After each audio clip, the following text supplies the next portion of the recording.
नमस्कार। ज्योतिष शास्त्र में श्रद्धा और विश्वास रखने वाले सभी जातकों का पारलौकिक जगत चैनल में बहुत बहुत स्वागत है।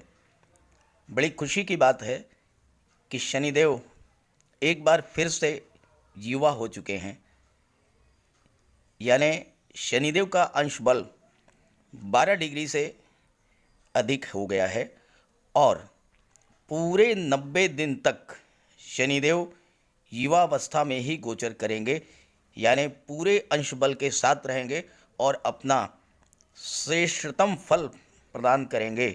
12 डिग्री से 18 डिग्री तक अंश बल रहेगा शनिदेव का 11 अक्टूबर से 11 जनवरी 2022 के बीच। जिस प्रकार इस जगत में मनुष्यों की बाल, कुमार, युवा और वृद्ध अवस्था होती है, उसी तरह ज्योतिष शास्त्र में भी ग्रहों की बाल, कुमार, युवा और वृद्ध अवस्थाएं होती हैं। मनुष्य अपनी युवावस्था में बलवान और सशक्त होता है, अपनी पूर्ण शारीरिक और मानसिक क्षमता के साथ कार्य करता है। ठीक उसी तरह ग्रह भी युवावस्था में बलवान होता है, सशक्त होता है, अपना पूर्ण और श्रेष्ठतम फल प्रदान करता है।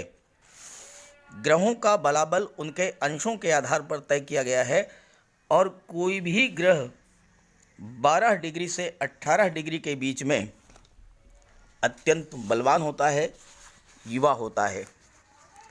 शनिदेव का गोचर मकर राशि में 23 मई 2021 को हुआ है और इस दौरान उनके अंश बल में लगातार परिवर्तन होता रहा है।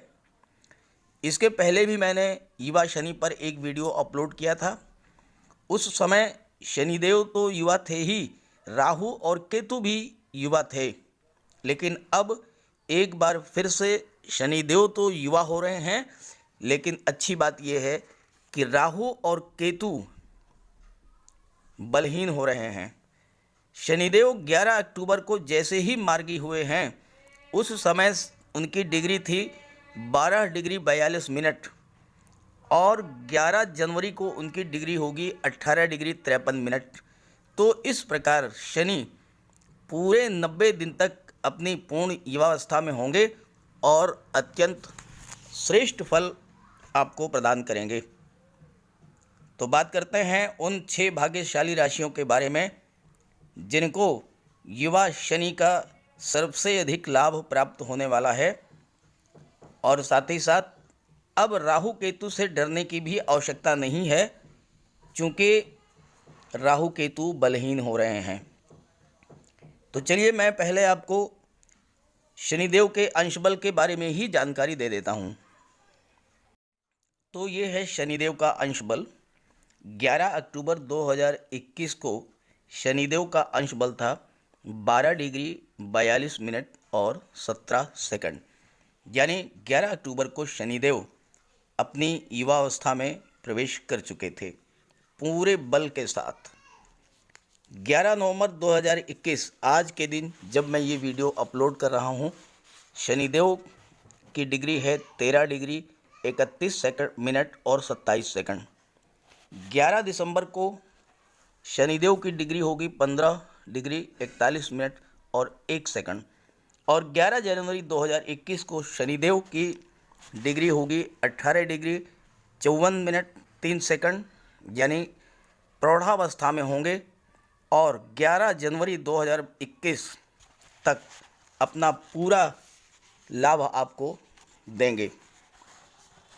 शनिदेव से सबसे ज़्यादा डर लगता है 7.5 में। आप इसको भी समझ लीजिए, होता क्या है कि लगभग 2.5 वर्ष तक शनिदेव एक ही राशि में गोचर करते हैं। इस दौरान शनिदेव का अंश बल घटता बढ़ता रहता होगा। आपने देखा होगा जिन जातकों की 7.5 चल रही है या जिन जातकों की 7.5 बीत चुकी है, उसमें कभी तो बहुत ही ख़राब समय आ जाता है और कभी बहुत अच्छा समय आ जाता है। तो ऐसा क्यों होता है? ऐसा इसलिए होता है कि जब शनिदेव अंश बल से स्ट्रांग होते हैं तो अत्यंत शुभ फल देते हैं, यानी 12 डिग्री से 18 डिग्री के बीच जब शनिदेव का गोचर होता है और ये गोचर लगभग 3 महीने का होता है, तो उस समय बहुत अच्छा फल देते हैं। जैसे ही शनिदेव की डिग्री बढ़ने लगती है, 18 डिग्री के बाद फिर धीरे धीरे शनिदेव कमज़ोर होने लगते हैं और 30 डिग्री पर मृत हो जाते हैं। उसके बाद फिर डिग्री बढ़ने लगती है और धीरे धीरे जो है 12 डिग्री तक पहुंचते हैं। तो ये जो टाइम पीरियड होता है जब शनिदेव कमज़ोर होते हैं, वो समय जो है साढ़े साती में कष्टकर हो जाता है। क्यों हो जाता है? इसलिए कि जब शनिदेव अंश बल से कमज़ोर हो जाते हैं तो कुंडली में कोई दूसरा अशुभ ग्रह जो बलवान है उसके अशुभ प्रभाव से, जैसे मंगल है या राहु केतु हैं, इनके अशुभ प्रभाव से शनिदेव आपको अशुभ फल देते हैं और आपको कष्ट होता है। अब चूंकि आपको जानकारी नहीं होती है कि कब शनिदेव अंश बल से मजबूत हैं, कब कमज़ोर हैं, तो इस वजह से ऐसे समय में जब शनिदेव कमज़ोर हैं, आप जो भी प्रयास करते हैं वो असफल हो जाता है। कितना भी आप कोशिश करते हैं कोई रिजल्ट नहीं आता और आप जब निराश हो जाते हैं, पता ये लगा कि उस समय जो है शनिदेव का अंश बल जब बेहतर हो गया, अच्छा हो गया, आप डर के मारे प्रयास ही नहीं करते हैं। तो ये वजह है जो कि आपको साढ़े साती में असफलता मिलती है या साढ़े साती के समय में कष्ट मिलता है। तो आप मेरे साथ जुड़े रहिए, चूँकि मैं आपको जानकारियाँ देता रहता हूँ, लेटेस्ट जो भी जानकारियाँ होती हैं तो मैं आपको बताता रहूँगा कि कौन सा समय ऐसा है जो कि उपयुक्त है किसी भी कार्य को करने के लिए और कौन सा समय ऐसा है जबकि आप बिल्कुल शांत बैठें, खामोश बैठें, कितना भी प्रयास कर लेंगे कोई रिज़ल्ट नहीं आएगा। तो इन सब की जानकारियाँ मैं आपको लगातार देता रहूँगा। इसके लिए आप मेरे साथ जुड़े रहें और चैनल को सब्सक्राइब कर लें और बेल आइकन प्रेस कर लें। ये पहली बार मैं कह रहा हूँ, वो इसलिए कह रहा हूँ कि ताकि आपको इस तरह की कोई जानकारी अगर मैं अपलोड करूँ तो वो जानकारी आप तक मिल जाए और आप उसका लाभ ले सकें। तो चलिए बात कर लेते हैं 6 भाग्यशाली राशियों के बारे में। पिछले वीडियो में मैंने 3 राशियों पर शनि के प्रभाव के बारे में चर्चा की थी। अब अगली राशि है मीन राशि। देखिए, किसी भी कुंडली का विश्लेषण करने के लिए उस कुंडली में जो भी महत्वपूर्ण ग्रह होते हैं उनका सम्मिलित प्रभाव देखा जाता है। अब आपकी कुंडली के स्वामी हैं, राशि के स्वामी हैं देवगुरु। सबसे अच्छी बात तो यही है कि लग्न के स्वामी देवगुरु हैं और देवगुरु द्वादश भाव में गोचर कर रहे हैं। दूसरी बात, आपके धन भाव में, लाभ भाव में शनिदेव का गोचर है और कर्म भाव में शुक्र का गोचर है धनु राशि में, देवगुरु की राशि में। अब यहाँ पर 3 बातें आपके पक्ष में आ रही हैं। पहली बात तो ये है कि शनिदेव मार्गी हो चुके हैं, देवगुरु भी मार्गी हो चुके हैं और तीसरी जो बात है वो ये है कि शनिदेव अपने पूरे अंश बल के साथ गोचर कर रहे हैं, तो अपना पूरा प्रभाव आपको देंगे। अब ये गोचर 11 अक्टूबर से हुआ है, लेकिन चूंकि वीडियो मैं 11 नवंबर के बाद अपलोड कर रहा हूं, इसलिए मैंने यहां पर 11 नवंबर से और 11 जनवरी का समय लिखा है और ये 2 महीने भी आपके लिए बहुत ही महत्वपूर्ण हैं। देखिए, जीवन में परिवर्तन लाने के लिए तो अच्छी स्थिति अगर एक दिन की भी मिल जाए आपको, आप बहुत कुछ कर सकते हैं। आपने शेयर में कोई पैसा लगाया है और पता ये लगता है कि कोई एक अच्छा दिन आता है और वो एकदम से उसकी प्राइस बढ़ जाती है, गोल्ड की प्राइस बढ़ जाती है, एकदम से प्रॉपर्टी की प्राइस बढ़ जाती है। तो 2 महीने तो बहुत हैं, 11 नवंबर से और 11 जनवरी, ये समय ऐसा है कि अगर आप प्रयास करेंगे तो सफलता मिलेगी। देखिए, होता क्या है कि जब वक्री अवस्था में ग्रह रहते हैं, अब जैसे देवगुरु और शनिदेव वक्री अवस्था में थे तो क्या हुआ कि 5-6 महीने से आप लगातार प्रयास कर रहे थे, बहुत मेहनत कर रहे थे, लेकिन रिजल्ट नहीं आ रहा था। जो मनोवांछित परिणाम आप चाहते थे वो परिणाम आपको नहीं मिल रहा था। तो अब दोनों ही ग्रह मार्गी हो चुके हैं और सबसे बड़ी बात कि जो धन, वैभव, ऐश्वर्य और सुखों के कारक हैं शुक्र, वह भी आपके कर्म भाव में गोचर कर रहे हैं। और शुक्र की एक विशेषता ये है कि शुक्र एक भाव आगे को भी प्रभावित करते हैं। तो शुक्र जो है आपके लाभ भाव को भी प्रभावित करेंगे और उसके बाद क्या होगा कि राशि परिवर्तन करेंगे 8 दिसंबर को, और शुक्र जो है आपके लाभ भाव में गोचर करेंगे और द्वादश भाव को प्रभावित करेंगे, जहाँ के वो अति विशिष्ट कारक होते हैं। और उसके बाद 30 दिसंबर को शुक्र एक बार फिर से आपके दशम भाव में आ जाएंगे, और दशम भाव और एकादश भाव को, तो कुल मिलाकर के कहना यह है कि शुक्र भी आपके पक्ष में है, देवगुरु भी आपके पक्ष में है, और शनिदेव भी आपके पक्ष में है। तो ऐसी बेहतर स्थितियां जीवन में बहुत कम आती हैं। अब आपके लग्न के स्वामी हैं देवगुरु, और देवगुरु ज्ञान, धन, बुद्धि, विवेक, संतान, शिक्षा, मान सम्मान और सत्कर्म के कारक हैं। और देवगुरु मार्गी हो चुके हैं तो आपको सब कुछ प्रदान करेंगे। आप धनवान होंगे, बुद्धिमान होंगे, धर्म कर्म में आपकी रुचि होगी, अध्यात्म में आपकी रुचि होगी। देवगुरु शत्रुओं पर आप विजय दिलाएंगे, आपको संतान का सुख मिलेगा और धन का सुख मिलेगा। शनिदेव की दृष्टि जो है वो अष्टम भाव पर पड़ रही है, और देवगुरु की दृष्टि भी अष्टम भाव पर पड़ रही है। अष्टम भाव क्या होता है? आयु का होता है, मृत्यु का होता है। तो देवगुरु और शनिदेव जब दोनों की दृष्टि अष्टम भाव पर पड़ रही है तो आप भी दीर्घायु होंगे और आपके पुत्र भी दीर्घायु होंगे, दोनों को ही आयु का लाभ मिलेगा।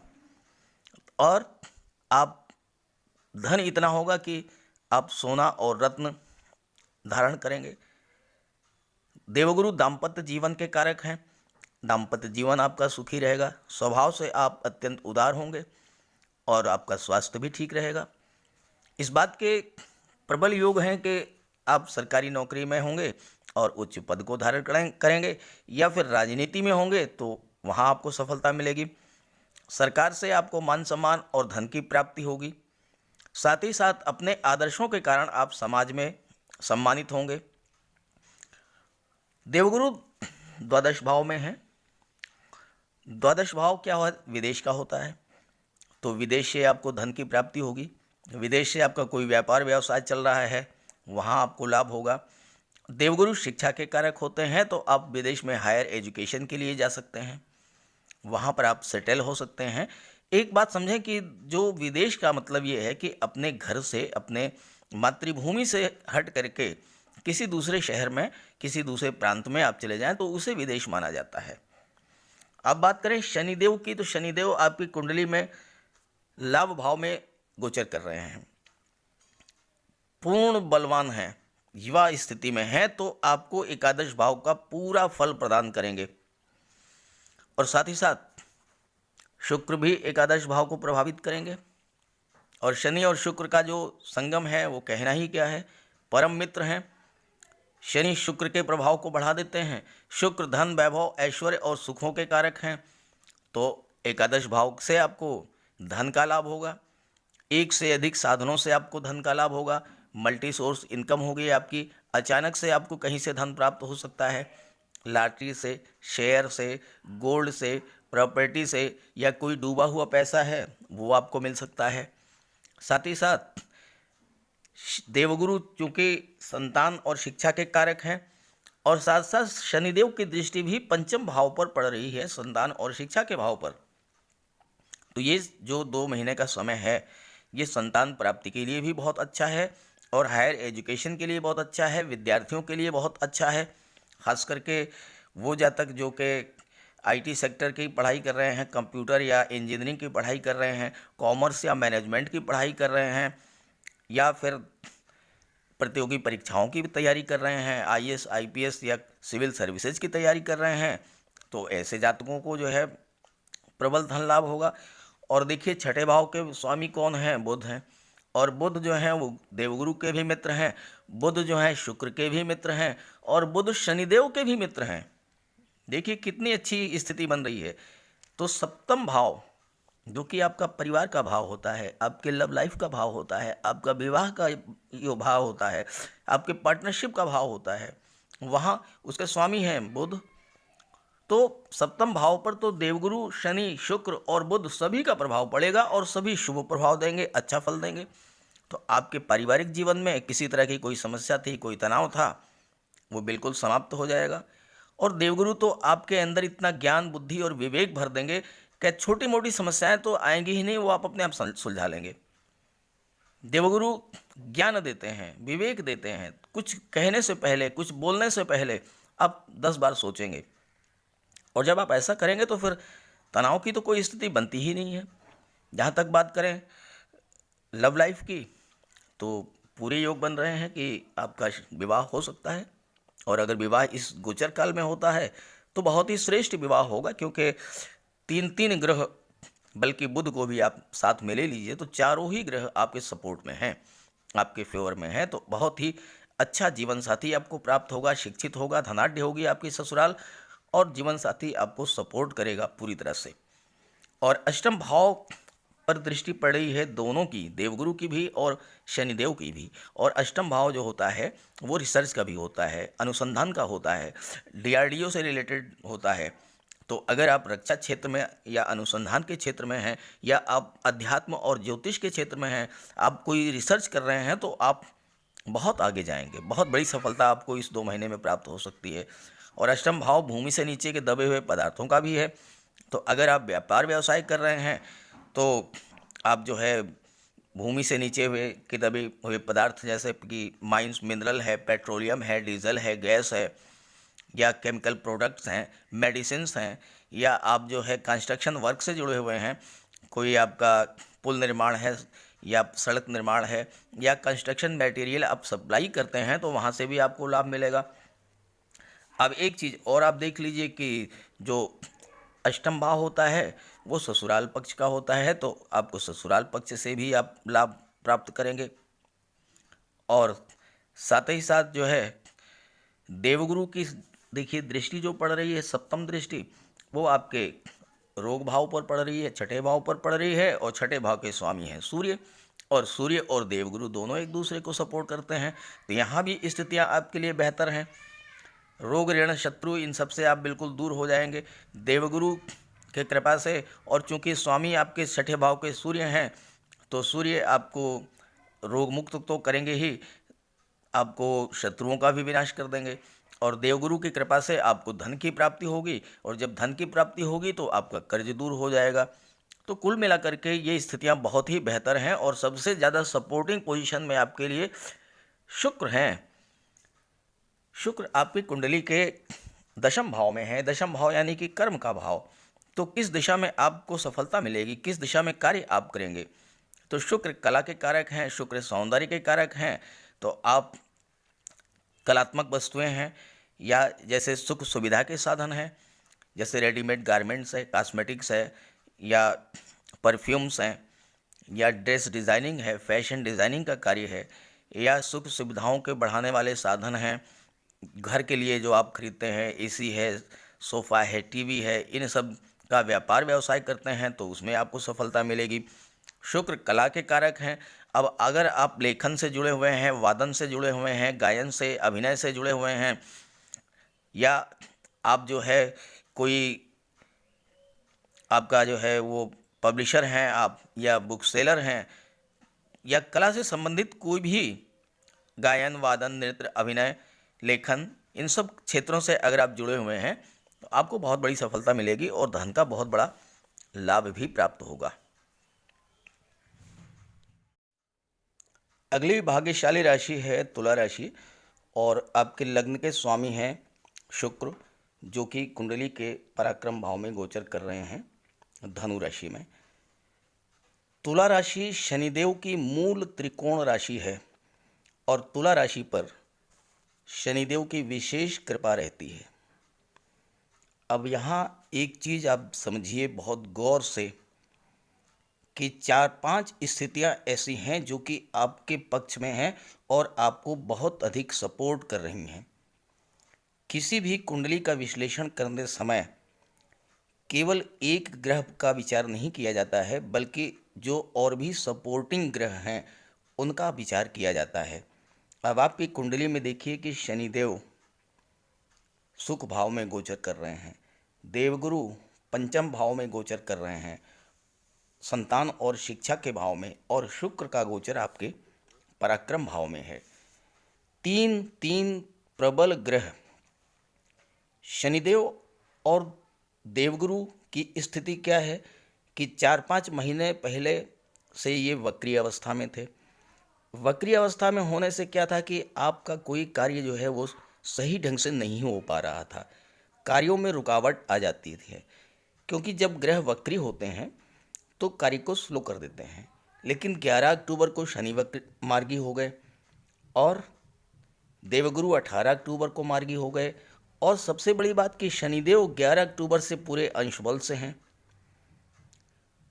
अब आपके लग्न के स्वामी हैं शुक्र। तो क्या है कि शुक्र आपको धन, वैभव, ऐश्वर्य और सुख ये तो देंगे ही। लग्न भाव आपके व्यक्तित्व, आपके शरीर, आपके व्यवहार का कारक होता है।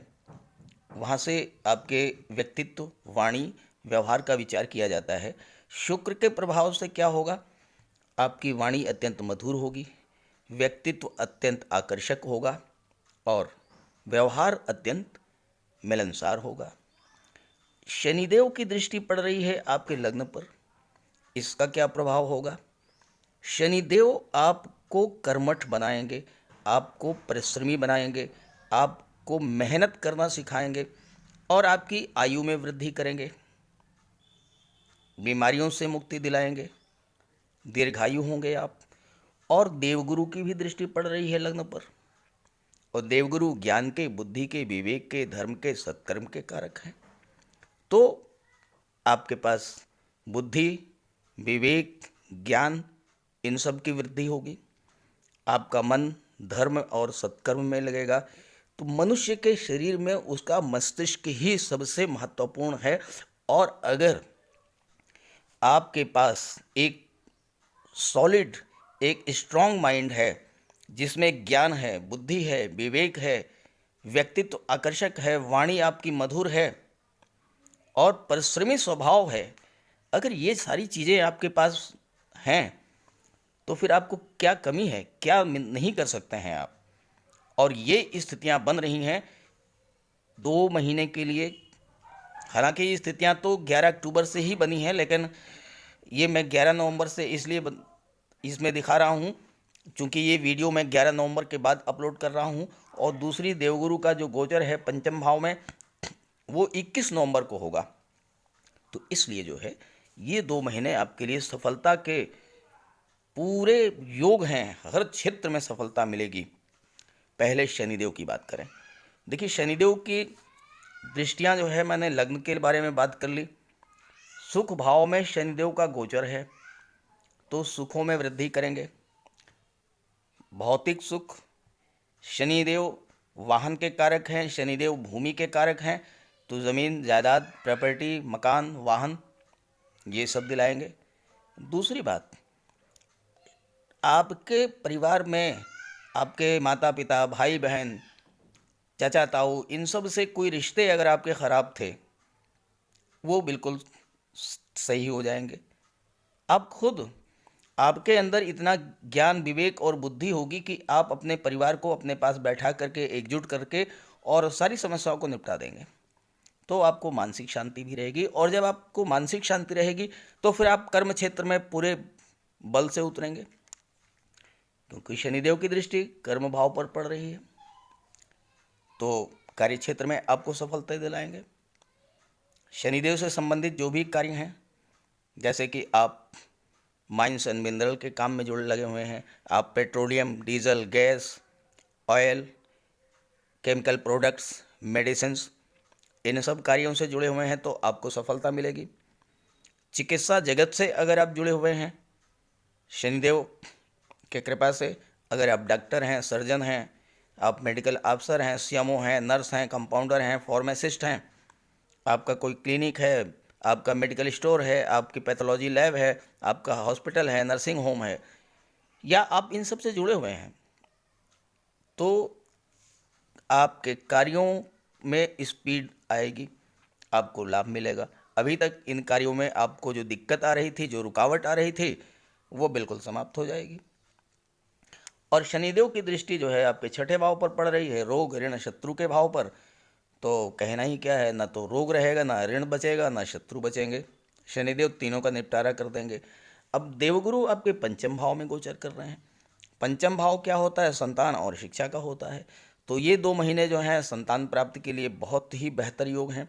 आप लोग अक्सर कमेंट करके पूछते हैं कि संतान प्राप्ति का योग, विवाह का योग, तो ऐसे योग मैं अपने वीडियोज़ में आपको बताता रहता हूँ। आप उसको गौर से देखें, समझें। ये 2 महीने संतान प्राप्ति के लिए बहुत बेहतर हैं। संतान की प्लानिंग कर रहे हैं तो बेहतर है, और साथ ही साथ विवाह के भी प्रबल योग हैं।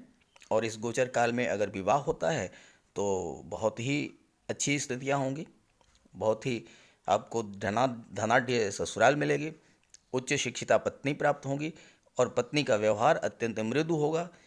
घर को संभाल करके और घर में सौहार्द का वातावरण बना करके वो चलेंगे। शिक्षा का भाव होता है पंचम भाव, तो आपको जो है, अगर आप कॉम्पिटिटिव एग्ज़ाम्स की तैयारी कर रहे हैं तो प्रबल योग हैं सफलता के। आप IT sector, computer, engineering, management, commerce, कोई भी किसी भी क्षेत्र में पढ़ाई कर रहे हैं, या फिर आप जो है कॉम्पिटिटिव एग्ज़ाम्स की तैयारी कर रहे हैं, तो उसके लिए भी ये जो महीने हैं 2 बहुत ही श्रेष्ठ हैं, क्योंकि देवगुरु की जो दृष्टि है वो भाग्य भाव पर पड़ रही है। देखिए, हर चीज़ एक दूसरे से जुड़ी हुई है और हर चीज़ एक दूसरे को सपोर्ट कर रही है। भाग्य भाव पर दृष्टि पड़ रही है। भाग्य भाव के स्वामी कौन है? बुध हैं। बुध क्या है? बुध बुद्धि है, ज्ञान है, बुद्धि इंटेलिजेंस है, बुद्धि कौशल है। और बुध पर देवगुरु की दृष्टि, क्या होगा?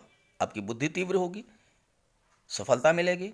आप शिक्षक बनना चाहते हैं, लेक्चरर बनना चाहते हैं, प्रोफेसर बनना चाहते हैं, बड़ी आसानी से आपको सफलता मिलेगी, क्योंकि भाग्य का पूरा सपोर्ट मिलेगा आपको।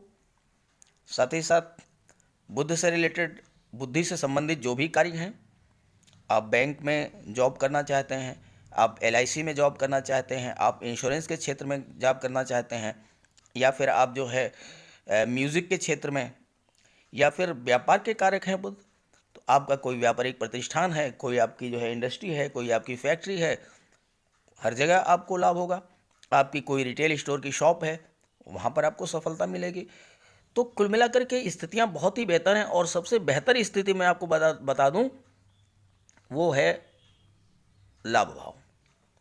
जिसकी चर्चा पहले करनी चाहिए थी, उसकी चर्चा मैं सबसे लास्ट में कर रहा हूं, क्योंकि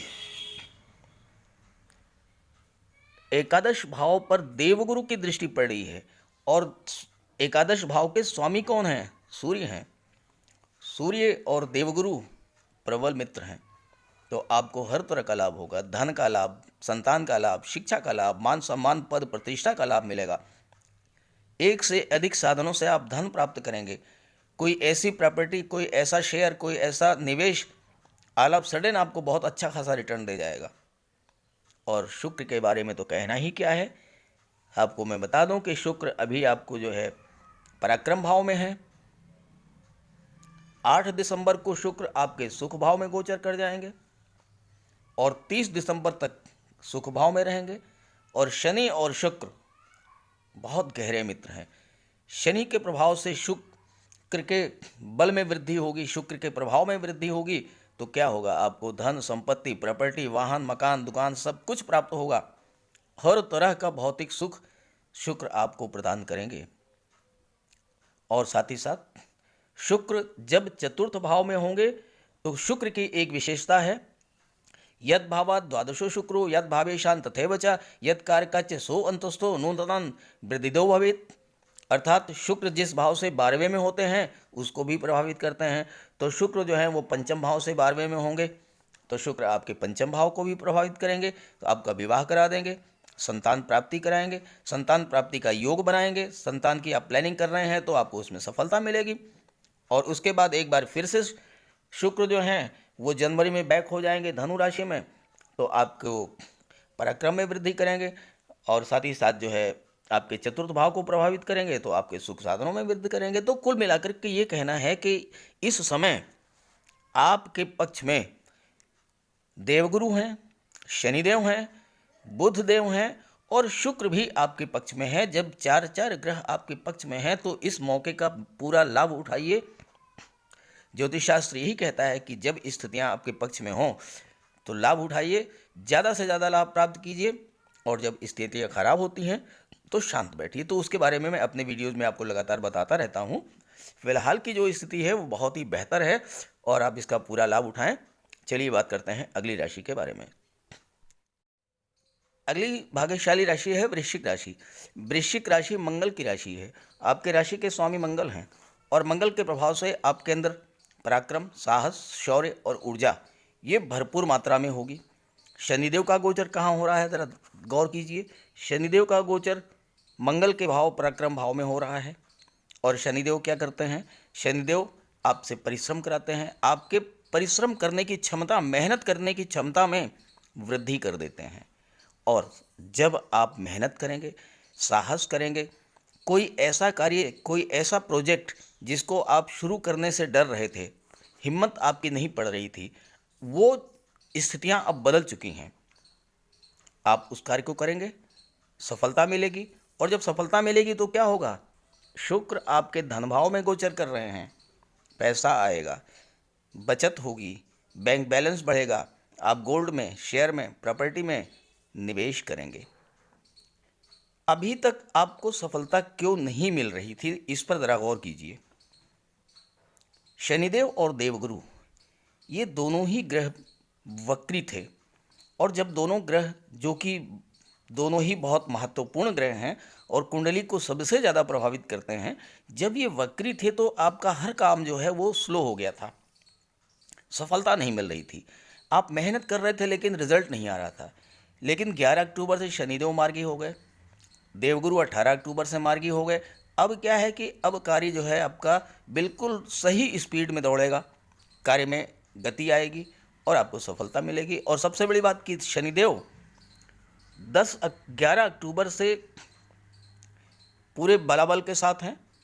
मैंने 11 नवंबर से इसलिए इसमें लिखा है क्योंकि ये वीडियो मैं 11 नवंबर के बाद अपलोड कर रहा हूँ, तो 2 महीने का ही इसमें विश्लेषण करूँगा। तो शनिदेव पूरे बल के साथ हैं और जब पूरे बल के साथ हैं तो फिर आपको शनिदेव पूरी सफलता भी दिलाएंगे। मार्गी हैं तो हर तरह का लाभ आपको दिलाएंगे। अब शुक्र के बारे में बात कर लें तो शुक्र आपके धन भाव में हैं और 8 दिसंबर तक आपके धन भाव में रहेंगे। 8 दिसंबर को पराक्रम भाव में गोचर कर जाएंगे और फिर 30 दिसंबर को फिर से जो है आपके धन भाव में आ जाएंगे। तो शुक्र लगभग 1.25 महीने जो है आपके धन भाव में ही गोचर करेंगे और शुक्र धन, वैभव, ऐश्वर्य और सुखों के कारक हैं। तो आपको पूरे 2 महीने हर तरह का लाभ होगा। देवगुरु आपके चतुर्थ भाव में 21 नवंबर को गोचर करेंगे, मार्गी हैं और देवगुरु चतुर्थ भाव में महाबली होते हैं। अब देखिए गोचर किस में हो रहा है, शनिदेव की राशि में हो रहा है। देखिए तीनों ही ग्रह एक दूसरे से जुड़े हुए हैं। शुक्र देवगुरु की राशि में गोचर कर रहे हैं, देवगुरु शनिदेव की राशि में गोचर कर रहे हैं, शनिदेव स्वराशि में गोचर कर रहे हैं और आपके लाभ भाव के स्वामी कौन हैं, बुध हैं। और ये चारों ही ग्रह शुक्र, शनि, गुरु और बुध एक दूसरे को सपोर्ट करते हैं। तो ये जो 2 महीने का समय है बहुत ही बेहतर समय है। बुध लाभ भाव के स्वामी हैं तो आपको हर तरह का लाभ होगा, धन का लाभ, संतान का लाभ, शिक्षा का लाभ, मान सम्मान, पद प्रतिष्ठा का लाभ, हर तरह का लाभ होगा। देवगुरु चतुर्थ भाव में महाबली होते हैं। देवगुरु के बारे में ज्योतिष शास्त्र में कहा गया है कि किंग कुर्वन्ति सर्वग्रह यस्य केंद्रे बृहस्पति, अर्थात वह जातक जिसकी कुंडली के केंद्र के भाव में देवगुरु का गोचर है वो जीवन में हर सुखों को प्राप्त करता है और कुंडली के किसी भी भाव में गोचर कर रहे किसी भी ग्रह का अशुभ प्रभाव उस पर नहीं पड़ता है। अब अशुभ प्रभाव की बात करें तो आपके सप्तम भाव के स्वामी हैं राहु और लग्न के स्वामी, लग्न सप्तम भाव में राहु का गोचर है और लग्न भाव में केतु का गोचर है। अब आपको एक चीज़ बता दूं मैं कि जो मैंने पिछला वीडियो अपलोड किया था युवा शनि के बारे में, उस समय राहु, केतु और शनि तीनों ही बलवान थे, लेकिन अब स्थितियां बदल गई हैं। शनिदेव बलवान हैं, पूरे अंश बल के साथ हैं, लेकिन राहु और केतु ये बिल्कुल वृद्ध अवस्था में है, मृत अवस्था में है। ये अब आपका कुछ भी नुकसान नहीं कर पाएंगे। अंश बल से कमज़ोर हैं राहु भी और केतु भी। तो अब आपको केतु राहु से कोई समस्या नहीं है। हर तरह का लाभ, हर तरह की सफलता ये आपको मिलने वाली है इन 2 महीनों में। शनिदेव की दृष्टि आपके संतान और शिक्षा के भाव पर पड़ रही है और इसके स्वामी हैं देवगुरु। आपको संतान का लाभ होगा, शिक्षा का लाभ होगा। प्रतियोगी परीक्षाओं की तैयारी कर रहे हैं तो उसमें आपको सफलता प्राप्त होगी। और शनिदेव की दृष्टि भाग्य भाव पर पड़ रही है, तो शनिदेव मार्गी हो चुके हैं, पूरे बल के साथ हैं, तो भाग्य का भी आपको सपोर्ट मिलेगा। और देवगुरु की जो पंचम दृष्टि है वो कुंडली के छठे भाव पर पड़ रही है। छठा भाव क्या होता है? आयु का होता है, और शनिदेव आयु के कारक हैं। शनिदेव पूरे बल के साथ हैं, शनिदेव मार्गी हैं, तो आपको स्वास्थ्य लाभ कराएंगे और आपकी आयु में वृद्धि कराएंगे। एक विशेष बात यह है, देवगुरु की दृष्टि जब अष्टम भाव पर पड़ती है तो अष्टम भाव पर देवगुरु की दृष्टि इतना बड़ा चमत्कार करती है कि वो आपको दैवी सपोर्ट दिलाती है। आप पर किसी तरह की कोई समस्या अगर आने वाली है तो उस समस्या से आपको बिल्कुल सफाई से बचा ले जाएंगे देवगुरु, परेशानी अपने ऊपर ले लेंगे, आप बिल्कुल सेफ रहेंगे।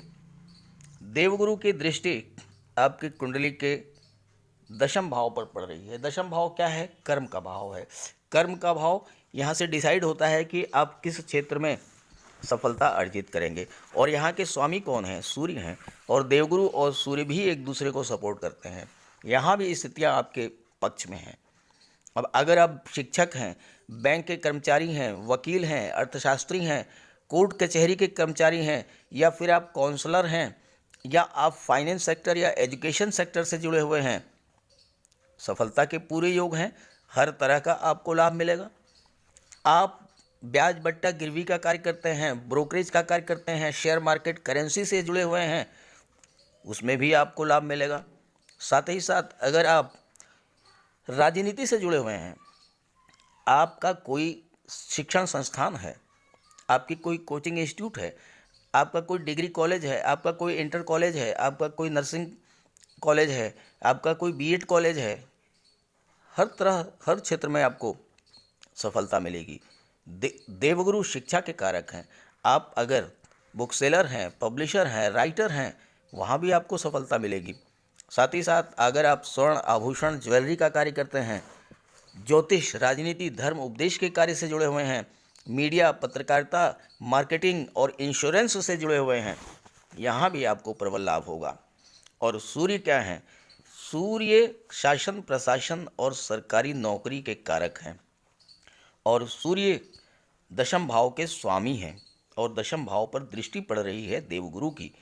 तो जो जातक तैयारी कर रहे हैं सरकारी नौकरी के लिए, प्रशासनिक सेवा के लिए, न्यायिक सेवा में जाना चाहते हैं, या IT sector, software, computer, management, commerce, इन सब क्षेत्रों की पढ़ाई कर रहे हैं, उन सब जातकों को भी बहुत लाभ होगा, सफलता मिलेगी, नौकरी मिलेगी। और शनिदेव की दृष्टि जो है, दशम दृष्टि शनिदेव की और नवम दृष्टि देवगुरु की, ये पड़ रही है द्वादश भाव पर, और द्वादश भाव के स्वामी हैं शुक्र, और शुक्र द्वादश भाव में अति विशिष्ट कारक होते हैं। 12वें भाव के भी श्रेष्ठतम फल आपको प्राप्त होंगे। अशुभ फल नहीं मिलेंगे देवगुरु की कृपा से। मैंने पहले ही बताया। शुभ फल क्या है? विदेश का भाव है, विदेश से लाभ होगा, विदेश से पैसा खूब आएगा, हवाई यात्राएं आप खूब करेंगे, हायर एजुकेशन के लिए आप विदेश में जाएंगे, वहाँ पर आप सेटल हो सकते हैं। द्वादश भाव क्या है?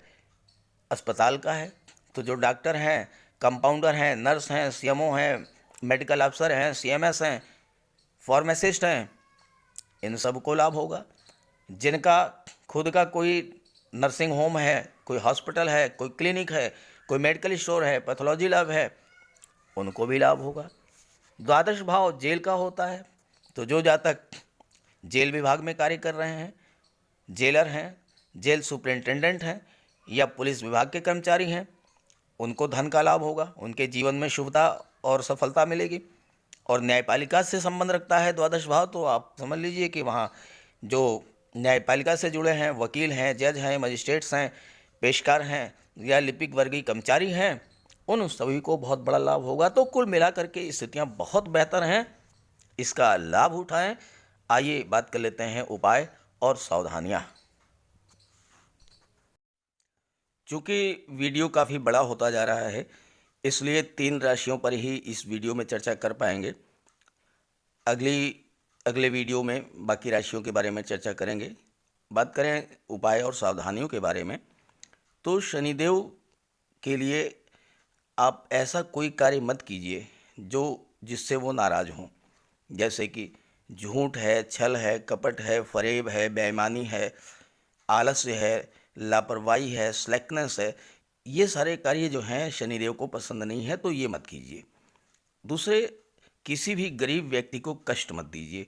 कोई भी दीन दुखी, असहाय, लाचार, दिव्यांग व्यक्ति आपके पास आता है तो आप उसकी जो मदद हो सकते हैं कर सकते हैं वो कीजिए।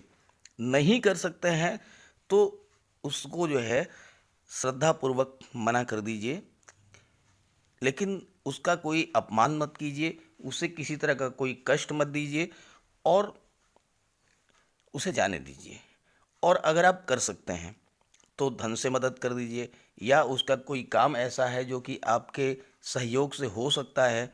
चूँकि शासन प्रशासन में, राजनीति में दखल रखने वाले जो गणमान्य व्यक्ति हैं उनसे आपके संबंध अच्छे होंगे, तो अपने संपर्क सूत्रों का लाभ लेते हुए अगर किसी गरीब व्यक्ति का कोई काम आप बना देते हैं तो शनिदेव आपसे अत्यंत प्रसन्न होंगे, और शनिदेव जब आपसे प्रसन्न होंगे तो बहुत कुछ आपको देंगे। इसके अलावा आप शनिदेव को पीपल के वृक्ष के नीचे एक सरसों के तेल का दीपक जला करके शनिवार के दिन उनकी उपासना कीजिए। शनिवार के दिन सरसों के तेल का आप दान कर सकते हैं, लेकिन ध्यान रखें कि शनिवार के दिन सरसों का तेल खरीदिएगा नहीं, एक दिन पहले खरीद करके रख लीजिएगा और शनिवार के दिन आप सरसों के तेल का दान कर दीजिए। गरीबों की मदद कीजिए, पीपल के वृक्ष के नीचे दीपक जलाइए सरसों के तेल का, उनकी आराधना कीजिए। ये सब आप कीजिएगा तो शनिदेव आपकी पूरी तरह से मदद करेंगे, आप पर अब उनकी कृपा बरसेगी और आपको बहुत बड़ा लाभ होगा। तो इसी भावना के साथ आप सभी का बहुत बहुत धन्यवाद। नमस्कार।